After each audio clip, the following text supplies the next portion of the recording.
few years ago, I was working in a Catholic school, and I asked this question just to get the discussion going. I said to them, "What's your favourite passage in the Bible?" And you can imagine that lots of the answers were fairly predictable. But one girl said that she loves that passage when Jesus goes to his hometown of Nazareth. He's speaking in the synagogue, and it says, "All eyes in the synagogue were fixed on him." All eyes in the synagogue were fixed on him. I was a bit surprised, and I asked her, why did she like this? And she replied, she said, "I'm not sure, but it's as if they saw something in him, something in his face, something in his eyes that they had never seen before." And it was as if she were looking into the face of Jesus and seeing something that I couldn't see for myself. And then she got shy and a little bit self-conscious, and she tried to change the subject.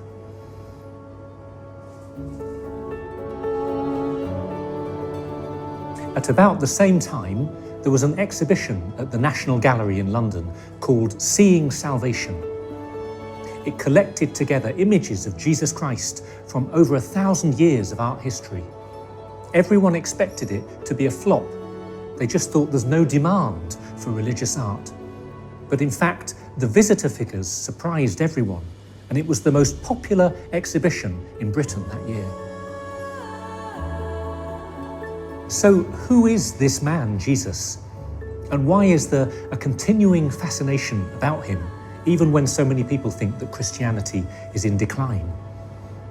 Well, the basic facts of his life are well known. They're agreed by nearly all historians. This is not mythology or just Christian propaganda. And actually, we know more about the life of Jesus than we do about nearly any figure in ancient history. Jesus was born in Bethlehem just over 2,000 years ago.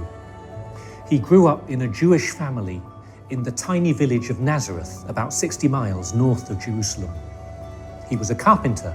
He became a rabbi, a Jewish teacher.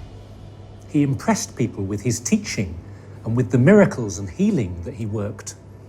He gathered around him a group of people, friends, followers, that he called the church, the community of the church.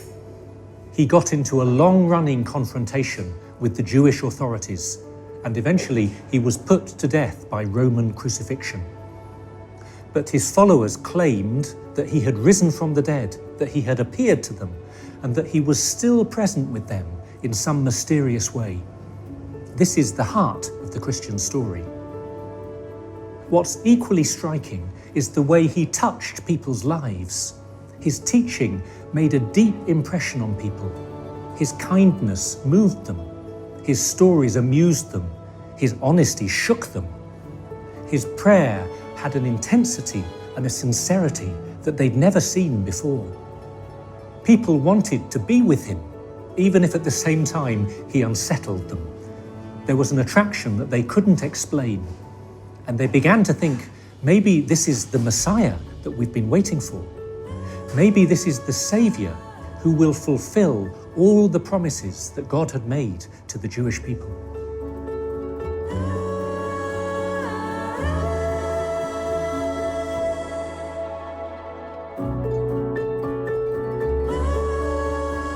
This is the Christian faith, that Jesus is the Son of God who comes from the Father, that he is God himself because he shares God's very nature. It's clear in the Bible that Jesus is much more than a teacher or a great prophet. His followers would come to worship him as they worshipped the God of Israel. So when we look at the face of Jesus, we are looking into the face of God. There is a strange phrase in the Bible. It says that God pitched his tent among us. He came into our world. He became a human being in the womb of his mother, the Virgin Mary, and he bridged the gap between heaven and earth. This is the story of Christmas, when Jesus was born in a stable in Bethlehem. He became like us in all things except sin. And it's such a central part of the story that Christians tell. And it raises the question, what if it's true?